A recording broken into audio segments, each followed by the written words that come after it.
This week, we were lucky enough to attend the premiere of WOLFMAN, the new film from writer-director Leigh Whannell, who is, of course, known for Saw, Insidious, and The Invisible Man. Mostly while we were excited for it was Saw.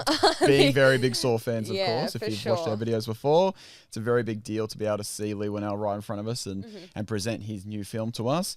This is Leigh Whannell's take on the very classic Universal monster Wolfman, who's been around since the 40s. Which I thought was a really interesting idea for him, because he's very into slashers, movies with massive plot twists and turns kind of throughout, whereas this was more a monster movie, kind of borderline body horror, I'd say, as well. Very inspired by The Fly.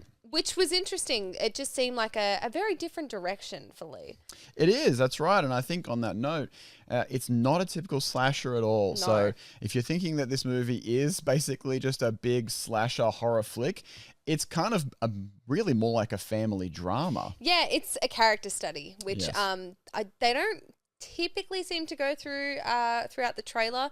But I will say that movies with heavy character development, like this film does have, between the three main characters, they sell it for me more than any of those slasher films. I'm going to remember a film like this more than a typical slasher. Yeah, it's less about the kills and more about the interaction between the family. This was a movie that was actually written by Leigh and his wife, Corbett, and they wrote it during COVID. And so they were locked off from the world, and it was really just a big focus of his family unit and as a father and what it meant to him. And it actually is inspired in his own words, what he got to tell us at the premiere, about really losing communication with people. I guess during COVID, it was a big time where we didn't really get a chance to communicate with many people. So it was a pretty interesting idea, an interesting take on Wolfman, I thought, and certainly very different to what I was expecting in the film. I was happy with where it went, for sure. Way happier than I could have been to watch a werewolf movie, because I'm not really interested in werewolves. But this one is really interesting. Like I said, there's some great character development, especially from Christopher Abbott, who plays Blake, who I was blown away by. Specifically the first half of the film, I just thought his performance was incredible. I think he's a very underrated actor. He's very well known for his work on Girls, if you've seen that show. Yeah, you did turn to me throughout the film and say, have you seen Girls? And of course, no, I haven't, because I don't watch TV shows really at all. But I did have a look at his IMDb page, and I saw that he was part of Possessor, he was part of Poor Things. Yes. So I've definitely seen films with him in it, but this one was a major standout. This is a big standout for him, because he's usually only in supporting roles. So to actually get a lead role in a film is a big deal for him, and he does fill the role really well. This is probably a very large emotional range in this film, I want to say. So a great showcase for his talents, and he was fantastic. And he was acting alongside Julia Garner, who is well known for Ozark and Apartment 7A. Look, I thought she was great. I know you didn't necessarily love her in the role. She was fine. I feel like, I know that it was on purpose, but I feel like there wasn't really a lot of emotion displayed by her character. She was quite monotone throughout the whole thing. And I think that next to performances like Matilda Firth as Ginger, little Ginger Snaps homage there, and then Christopher Abbott as Blake, I think that they shone a little more than she did. Okay.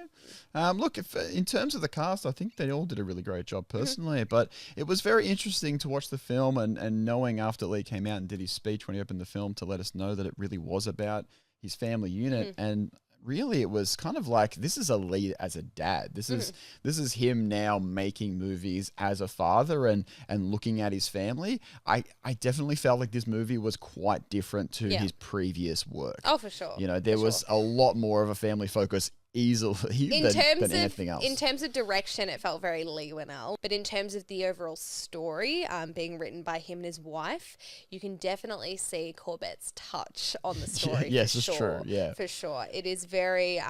It makes so much more sense when you know it was written by him and his wife. Yeah, I think that they've tried hard here to bring more emotion to, especially between the two main characters. Yep. As I guess things proceed, we don't want to spoil it at all, but it is definitely definitely a relationship and a family movie. And so as things do go on, without saying what happens, things sort of, take a turn for the worse. It happens pretty early on, and it's a slow descent. And it is a body horror film. It's not as graphic as some movies like The Fly. It is more something that is, I guess, more acceptable to a wider audience. That's why I kind of said it's bordering on body horror, but I think it's definitely focuses more on the character study between the three of them. So you do get those body horror scenes, the typical ones, but it's not over the top. I think that this film really does shine as, I guess, a mature version of Leigh Whannell as a dad and as somebody who's growing up. So expect something different for sure. And for those keen-eye Saw viewers out there, the film does have a little bit of a Saw Easter egg in there, which he mentioned before. Well, it's not a little bit. It slaps you right in the face. That's true. He did, again, mention this before the film started. And we're like, I wonder what it could be. But when you see it, you'll know. Yeah, there's a little bit of a nod to Saw. So and I appreciate that so much. He definitely knows that Saw has left a mark on his audience. That's where he got his start. It's where he started, and to pay homage to it in his most recent film that has nothing to do with Saw or even slashers as a whole. Is pretty fantastic. Absolutely. So otherwise, guys, let us know if you're going to go see The Wolfman or if you've already seen it. We'd love to hear your thoughts on it. Definitely a little bit of a different type of slasher movie this time around, especially from Leigh Whannell. Really enjoyable. So a bit of fun. Otherwise, guys, thanks for watching, and we'll see you in the next video. See you next time, guys. Game over.